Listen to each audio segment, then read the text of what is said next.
They don't have to do real estate. I'm not saying that that's the only way to do this. The traditional way of getting a good paying W-2 job with good benefits, it doesn't really work in today's system. Hello, and thank you for joining us today on the Gentle Art of Crushing It show, where we focus on learning and sharing with our listeners all there is to know about how to create success in our lives. This show stands on the shoulders of giants. Our mission is to empower and inspire our listeners to create the life of their dreams whilst having a blast in the process. Let's celebrate life together. Welcome to the show. All right, everyone. Welcome back to another episode of the Gentle Art of Crushing It. I am your host, Nathan with Undor Properties, and today I'm super excited to have with us a superpower, a Superman, Marc Oshiro, also known as the Financial Firefighter on all social platforms. And I'm particularly excited about this conversation with you, Marc, today because we have a lot of synergies and a lot of overlap. In particular, I'm very excited for our audience to hear all about your remote investing. You're based in Hawaii, right? But invest many, many, many tens of thousands, or at least thousands, I guess, of miles away. So, Marc, welcome. Thank you for having me on, Nathan. Glad to be here. So, Marc, thank you again. Really excited to have you here. Before we kind of jump into the regularly scheduled content and show, why don't you tell us a little bit about yourself? Who's Marc Oshiro? Where are you at? What do you do in life? Because I think you do a whole lot of things that our audience will relate to and appreciate. So, who's Marc? Well, I am a firefighter of roughly 15 years. I am a real estate investor, a remote investor. I have my real estate license with REMAX Honolulu, and I'm also a property manager. I'm just someone that kind of took the purple pill, the Rich Dad Poor Dad book, and things kind of just snowballed on me. I was definitely headed down your traditional, had a pension, putting money in my retirement accounts, and I was just coasting along for many years until kind of the shutdowns happened, and I just saw how risky I was being with my finances. Wow. And one thing I think because you mentioned doing a whole lot of things, which is amazing, and I'm going to want to hear about all of those things, but I believe you're also a podcast host yourself, right? Yeah, I forgot to mention that. I always forget that part. But yes, I have a YouTube channel, the Financial Firefighter, and like Nathan was mentioning, it is very similar to his content. It's just we're remote investors. We live in high cost of living areas with high real estate prices, and we're investing in places where the numbers make sense. And I'm just telling people my story and my Yeah. mistakes, and just trying to help others get started also. Yeah, it's awesome content that I recommend everyone listening or watching this to go follow and consume. Marc does really, really awesome stuff. So I'm particularly curious because you mentioned your I guess your finances or your investment kind of I don't know, philosophy or situation, right, was at risk. I'm particularly curious to hear what got you into real estate? How did you get started, I guess? Yeah, that's kind of a, funny story. I never really considered myself an investor. It was just, you buy that condo at first, and, when you have a family, you kind of try to scale up and get into a single family home. And that was the path that I was headed down. I had a condo, then I had a family, and, we got into the single family home, and I just thought like, I'm gonna grow old and live in this house for 30 years, and that was the Yeah. plan. And the funny thing though is, um, my uncle who was in real estate, he actually, when the Rich Dad Poor Dad book first came out, he gave it to all his nephew and nieces to read, and it never made any sense to me back then. I always heard your home is an asset, and it Yeah. just never resonated with me, and I just kind of tossed it aside and just went on my way and was doing things my way. And I definitely got into that mindset of get a secure job, great benefits. So I had to have a Yeah. pension, the health benefits, and I was just headed down this path of kind of just coasting along. And how, I guess, why real estate? Because you could have done many other, you could have taken many other avenues, right, for investing, I guess. What got you into real estate? Because it's funny, because everybody you talk to seems to mention Rich Dad Poor Dad, sorry, that big purple book as the reason they got started. But even in that book, he doesn't even really talk about real estate or real estate investing in general, right? It's more about getting your money to work for you. But what got you started in real estate, I guess, like investing in real estate, and maybe specifically also remotely, because doesn't that add like a layer of complexity to the whole thing? Of course. Well, so for me, I was just, putting money in my retirement account. So in my head, I just thought like, okay, I have real estate. I had a condo and my primary residence, and now I'm gonna invest in the market through my retirement plans. And I thought that was, the best way for success. And as I started to look more and more into my retirement accounts, I was constantly like, I'm putting this money in, I'm paying all these fees, and I don't really know where my money is actually going. I don't really have that much control over it. I'm not seeing like monthly cash flow from it. It's not paying me anything right away. And it just started to not make a lot of sense to me. And I was thinking, how much money am I going to need when I actually retire from the fire department? So as I started looking into it a lot more, real estate just started making a lot more sense from all the different ways, you can benefit from it. Like, like cash flow, appreciation, depreciation, principal pay down. So it just started to really make a lot more sense for me. But the hardest part was like you were saying, and like you're familiar with, is the area that I live in. It's such a high entry point to get into real estate. So for example, currently, in Honolulu, Hawaii, the single family home median is about $1 million. And for a condo, it just hit a record high median of 536K. So, as you can see, it takes a lot to get your foot in the door here. And you can't even necessarily get those to cash flow either, right, at those price Oh points. yeah. You were saying how investing in real estate in Hawaii was not possible. So what happened next, I guess? Well, we're having technical difficulties, and same thing, you adapt, improvise, and overcome. And that's I kind of love it. what, we had to do in the markets that we live in, right? It just didn't make sense to really invest where we are as for cash flow. And to me and to you, I believe, cash flow is the most important thing, Yep. because that's how you grow, that's how you can scale. If money's coming out of your pocket every month, it's kind of difficult to increase your portfolio or build your wealth, because if not, you're just waiting for appreciation and you're not going to really make anything until you actually sell the property. Yep. So yeah, so that's why, I started looking into real estate. And I hate to always bring this up, because if she ever watches these videos one day, she's going to be like, why am I always saying this? But during the shutdowns, it was kind of hard on a lot of people. And me and my son's mom, we split up, and I found myself with a lot of time on my hand. And one of my friends was investing remotely, out of state in Pittsburgh, and he kept telling me, hey, you should look into this. This is what I'm doing. And Well, that's kind of what got the ball rolling. And I started looking at other markets. And my advice to a lot of people is definitely try to piggyback off of someone's system that's doing it. 100%. Yeah. And the funny thing is that if he ever watches this, he'll probably get mad at me too. But I always say that he made a lot of mistakes, and that felt, made me feel comfortable jumping on his system, because he started getting, ironing out the kinks and getting his systems in Yeah. place. But he already made a lot of mistakes, and I was like, okay, I'm gonna kind of look into this a little bit further. And so for you, was it just about, so you spoke to this friend, and by the way, he got all the credit, so I don't think he could get mad.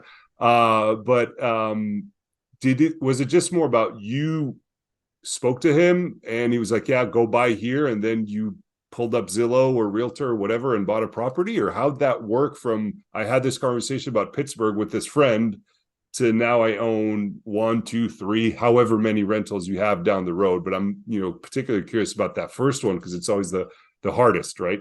Yeah, definitely. And it wasn't that I just said, "Oh, Pittsburgh is the market." I kind of went through the whole analysis paralysis, like a lot of people do in the beginning. You're trying to you read all these articles or hear all these podcasts or blogs, like, oh, the top 10 markets to invest Yeah, in. yeah. And I think a lot of people get caught up in that. They're trying to find that number one market out there for them. And to me, what I realize now is there's a lot of great markets out there that Hmm. can cash flow, that can work. And you just have to find the one that makes sense to you or that you're comfortable with, or like Michael Zuber always likes to say, try to find a market that someone's going to attend your funeral, that's in that market, that you Yeah. have this relationship with. And for me, my friend was investing in Pittsburgh.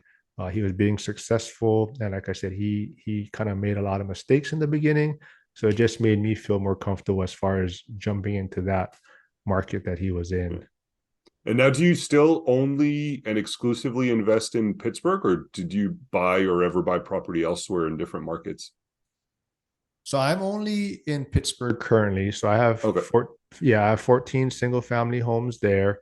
And that's kind of the, I guess you would say, maybe my next phase as far as what my plan's going to be.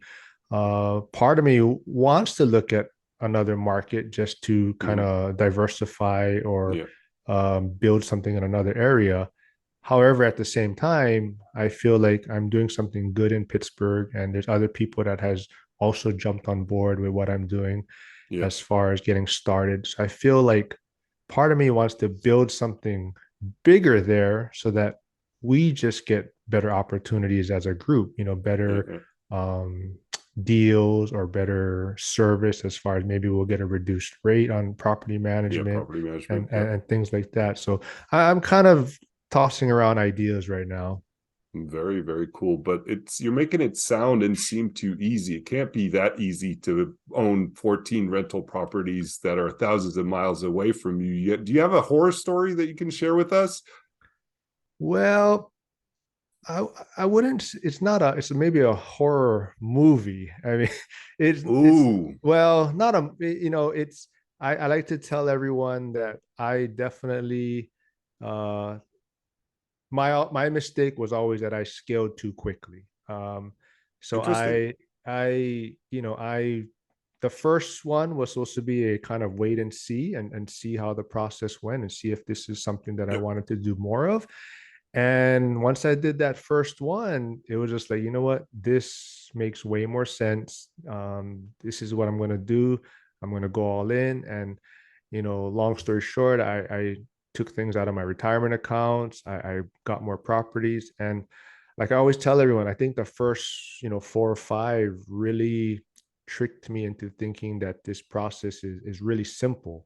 Hmm. Like I had a tenant in place, people were paying, there wasn't any issues. And I was like, oh, all right, I have equity in my properties, I have a HELOC, I'm going to start scaling and doing more. Yeah. And I didn't do a very good job of planning for my reserves. I mean, I had reserves, but it Hmm. definitely wasn't where I probably should have been. And I feel like that has slowed me down currently, just trying to stabilize everything. And that's what, we always talk about, is trying to get the property stabilized, and to try and get maybe 10 properties stabilized at one time. uh, to me, it wasn't the best way to do things. Yeah. Yeah. So I'm curious. I mean, maybe it's just the obvious answer, and you wouldn't go as fast, but if you could go back in time, what would you do differently? Like, what you learn from this mistake and maybe your friend's mistakes? What would you do differently if you wanted to, if you could go back to 18 years old or whatever and say, I'm going to start over. I'm going to do this thing. What would you do differently? Well, I'm 46. So if you want to go back to when I'm 18, I would say the first thing I would do is not really focus on getting a primary residence. I feel like that Interesting. that definitely has I mean, I'm glad I have a primary residence, and it does, provide some relief knowing that you have a place to live, and Of course. your rent's not going to go up. However, and you talked about it on my show, and I was very impressed that that was the mindset. Like you went in it thinking how this was going to transition to a rental at some point and how you were going to make Yep. it cash flow. So in the back of your mind, you were trying to get a primary residence, but at the same time, you had the foresight to look at it as I want this to the numbers still have to make sense at some point. Yep. And that was kind of the mistake I feel like I made. It was more like I thought I was going to grow old in this house. I thought I was just going to live Yeah, it was your here. forever home. Yeah, and I think that sometimes traps people into, maybe extending themselves, with a certain mortgage payment, and they have upkeep and maintenance. Yep. And I always joke about it, but every time I'm doing the yard at my house, I'm just constantly cussing at myself, like, oh, I gotta Same maintain here. this, yeah. So if we could go back that far, that would definitely be something that I would try to do different, or even look at something to house hack to reduce my living expense.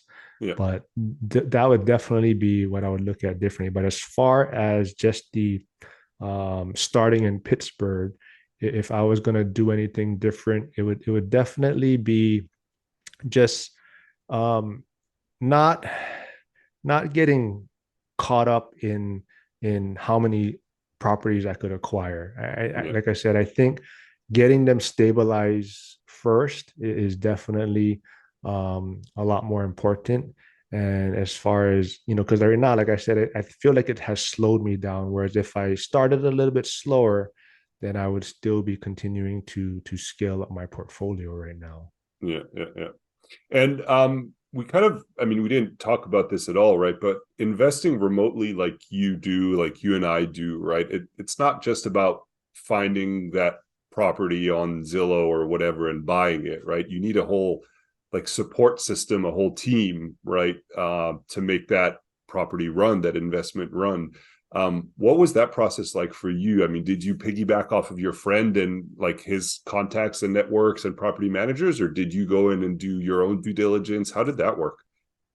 Yeah, so I definitely just kind of piggybacked off of his system. I mean, I spoke to other agents, other Mm-hmm. property management companies, but it ended up I pretty much worked primarily with the people that he used. And it's kind of, for me, that's the big thing. I know other people, maybe they like to have other agents kind of compete with each other and Mm-hmm. whatnot, but for me it's more, I kind of have one agent that I work with, but he's a hustler. Like he will Mm-hmm. respond, and there's a 6 hour time difference. I Yeah. mean, I can text him at any time of the day and he's replying to me. If I need something to be checked on, and he's not my property manager, or he's not, but if I needed something to be looked at, he'll do it for me, and that's the kind of relationship that we have. And he and I've brought other people to purchase from him. So we have Yeah. this relationship where we're just helping each other out. And then the property management company, we may have lucked out, and I feel like our property manager is amazing. And I hear horror stories from other people out there how their property management isn't doing maybe what they're expecting. And Yeah. we kind of lucked into a super good property manager. However, I do want to say that when you are investing at a distance, and Hawaii to pitch like about 4,000 miles, Mm-hmm. you also kind of have to have an understanding that things are not always going to be the way you want it. Maybe like, if you're managing it yourself, you'd have a little more control over it. Yeah. But especially being at a distance, you kind of have to have this a little bit of like, maybe certain things. I don't know if having it slide is the right word, but you gotta kind of pick and choose your battles a little bit. Yeah. Yeah. And have you ever considered, because you just mentioned it, have you ever considered self-managing remotely like this? There are a lot of people that do it, right? Or are you comfortable with property management? That's a question I get all the time. So I'm curious what you think and what you can share with our audience. You know what? That is where I'm on the fence right now. And I totally believe that in the beginning, Getting a property manager is super important to help Hmm. you get your feet wet, get everything situated.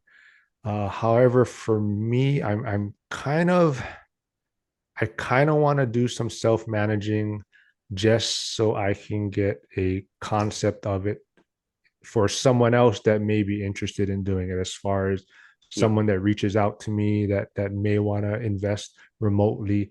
And so like right now I can't really comment too much as far as like, oh no, that's a bad. I can just say I haven't done it, but I think, getting a property manager is super important. But I am kind of in the works of possibly, I don't think I would take all 14 at one time. I'm thinking of maybe Yeah. taking a few, seeing how the systems work, and then seeing if I can, if I do want to take 14 later on. But I'm on the fence about that right now, but I'm looking into it. And actually, somebody else gave me some good feedback on Twitter.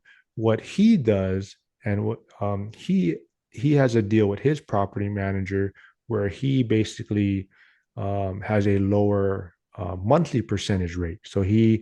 uh, him and his property manager, I think they only do 5% off the gross rent. However, he's offering him a higher percentage on the backside of a if the property management company has to do a kind of like a rehab or a project management fee. So Yeah. he offers them 10% on that fee. So if they have to do a rehab, but as far as the monthly rent, they're only taking a Monthly fee, yeah, 5% is off of the lower. growth. Yeah. Yeah. And I know So there's a bunch of new systems and tools out there as well, right? That are, purpose built to kind of fit that gap between self-managing and property management, where, one that comes to mind is Hemlane, for example. It's a great tool that we've evaluated ourselves as something we might use one day, but it's kind of these in between being, fully property managed and being like, managing everything on your own. Those are good alternatives as well for those that are kind of on the fence. yes, that so you mentioned that's kind of the one I'm really looking at right now is Yeah. Hemlane. I like their services that they offer. They have three different levels. And I kind of look at it too as how everything in life almost now is being cloud based. Yep. It's so I feel like that's where everything is headed. And I like the systems they have in place. So definitely that is something I'm looking into. And I'm not sure if you know of Han, who's also on social media, the bite-sized investor, but he lives in Singapore, and he is using Hemlane for one of his properties in Ohio.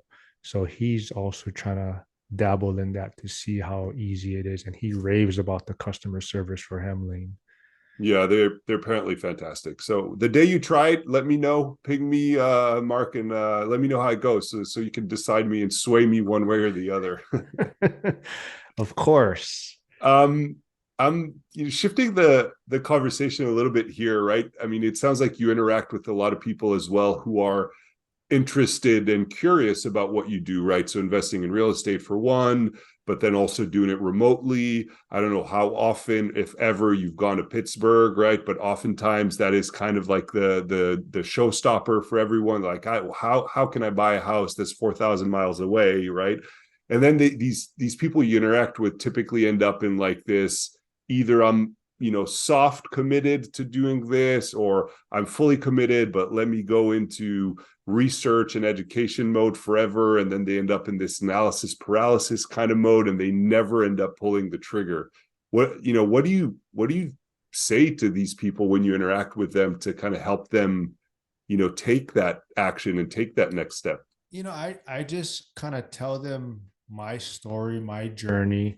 And I also feel like that's even more so why I'm trying to retire from the fire service earlier, is to kind of have a proof of concept to these people and be like, hey, this is what I did. Mm-hmm. Within 5 or 7 years, I was able to walk away and be financially independent.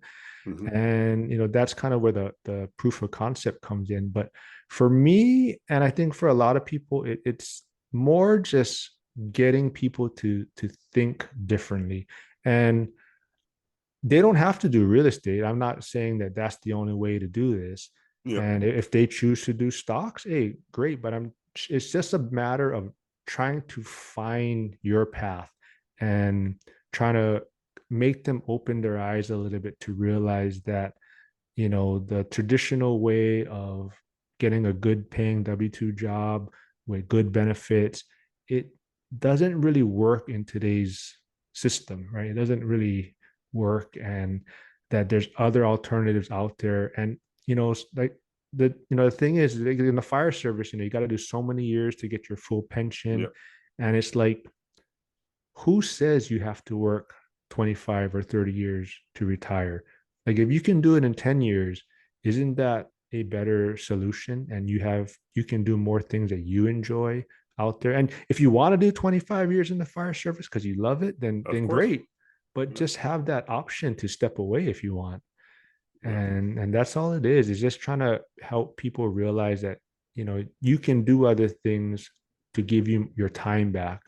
And, like, for me, I always, especially in the fire service, a lot of the younger guys, they're coming in now, and their pension and retirement system is not the same as when I got in. Yeah. So they have to work more years. They don't get as much benefits.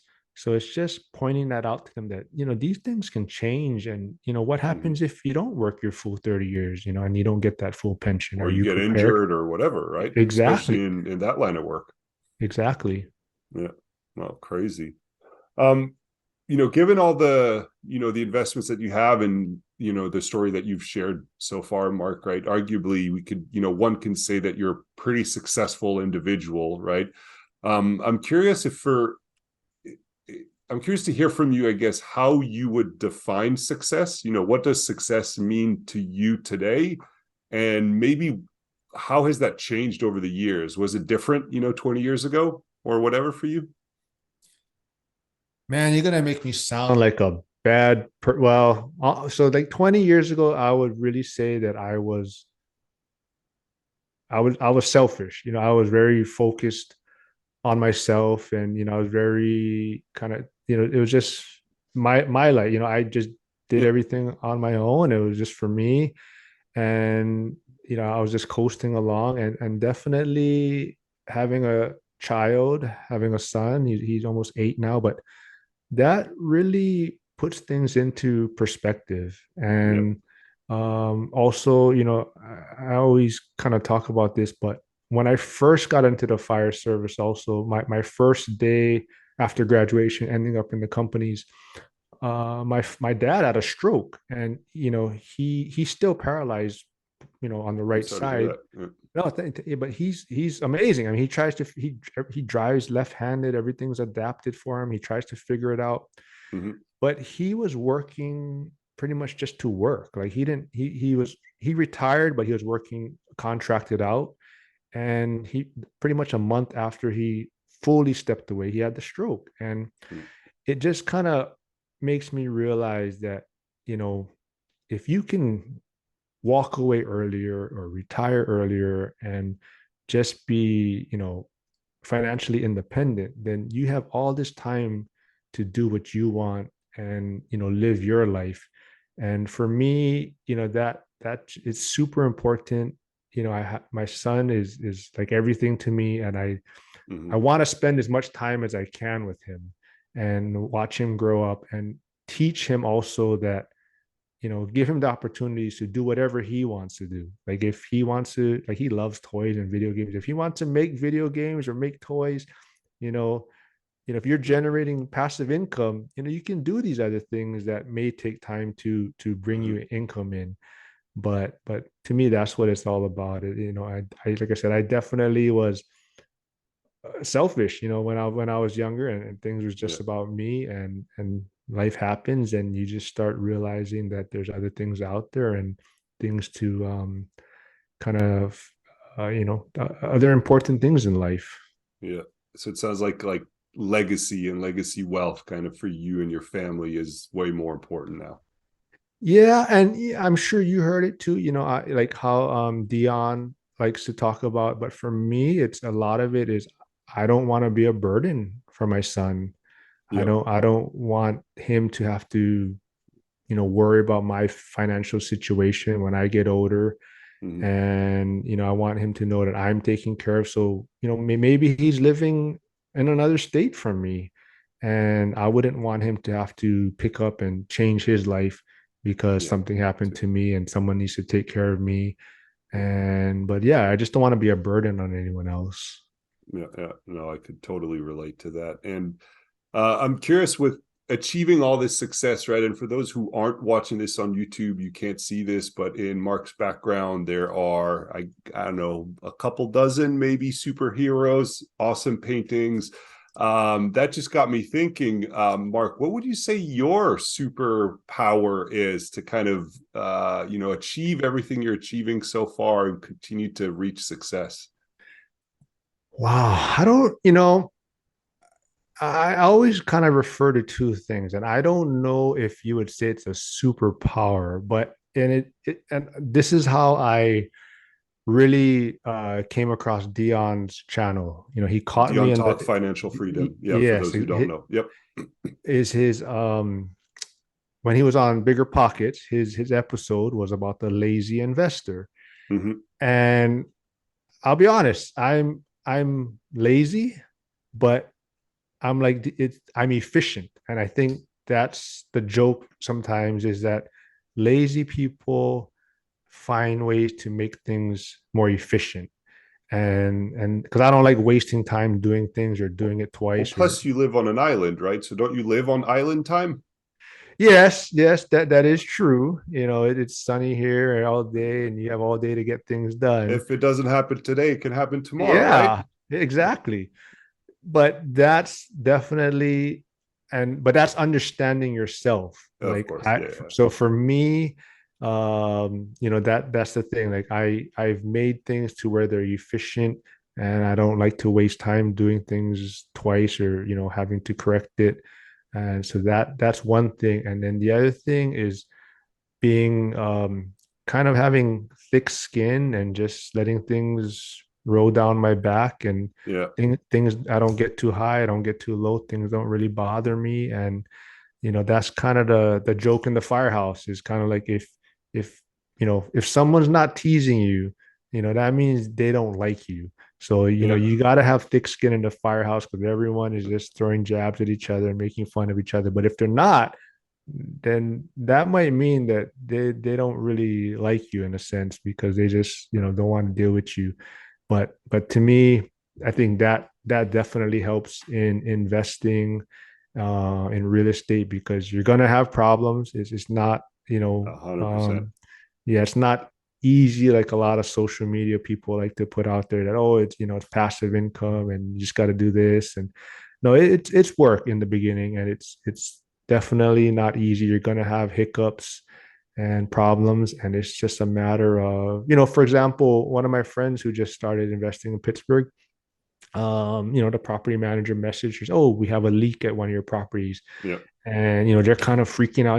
They're just got started. I'm like, you know what, you got to just wait till the plumber gets out there, wait until you get feedback, until you really get an understanding what the Yeah. situation is. And all it was, it just needed to be snaked, and that was it. But it's just a matter of Easy enough staying. in this case. Exactly, yeah. And it's just a matter of not letting things get to you too much. I love it. With I guess with those words of wisdom. Sorry, I want to be mindful of your time here, Marc, and start getting you out of here. I got a few more questions for you. One that we like to ask every single guest to kind of help our audience is: do you have a book recommendation that you recommend people you talk to who are interested in getting started? Do you recommend anything to them on the reading front? Well, I have two, but I'm gonna cheat first, because this is the one, The Purple Pill. This is the one that didn't resonate with me when it first came out, but this is the one book that, if you haven't read it, you definitely should read it. It's definitely about mindset. It's And I the Rich also, Dad, Poor Dad from Robert oh, Kiyosaki for those who aren't watching. But yes, fantastic book. that book, and I also like Secrets of the Millionaire Mind by T.R. Ecker. I I love this book. don't Yeah. know Oh, that one. I'll oh, have to really? add it to my list. Yeah, this is a great book. I love that book. It's same thing, definitely about mindset. It makes you think differently about money, and that's really what it is. I mean, I'm sure you feel the same way. Growing up, we're told to think about money and wealth a different way from other people, and it just kind of puts you down this path of following the traditional way to do things.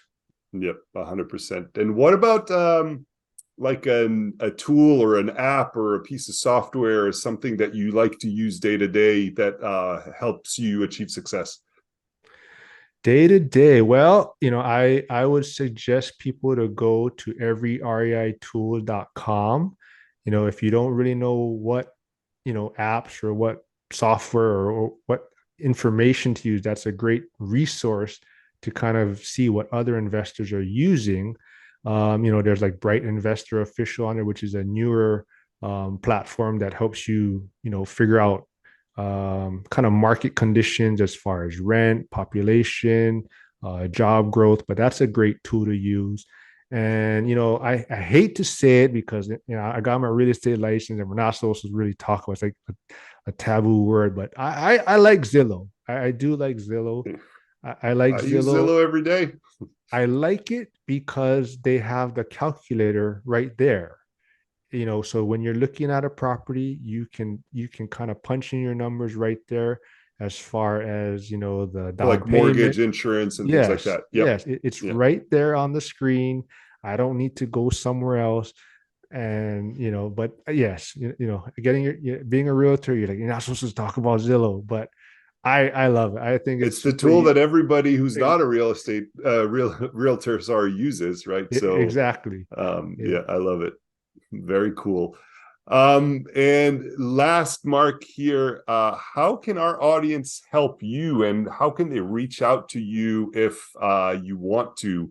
And of course, take this opportunity to plug all of the great stuff that you're doing, your podcast, your social and whatnot, if you want to. Yeah, just check out my YouTube channel, Financial Firefighter. I got some information as people just starting, reaching out to me, wanting to learn how to invest remotely. I have people that have been doing it for years, interviews with them.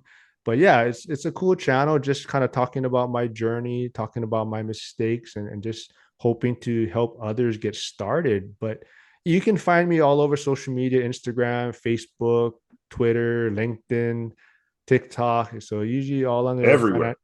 everywhere. I still haven't really figured out TikTok, so I'm on there, but I don't post as much things on that site. I think you need to be under 18 years old to know how to use TikTok well, no? It's challenging. It's a different one, and I'm just saying that LinkedIn. because I have a hard time. So I'm Yeah, not I'm no, not casting here. I'm just saying. no, I hear you. And LinkedIn, I'm on, but I feel like I'm underdressed every time I'm in there. It's like everyone has suits on their pictures, and so I Yeah. have stuff on there, but I haven't quite.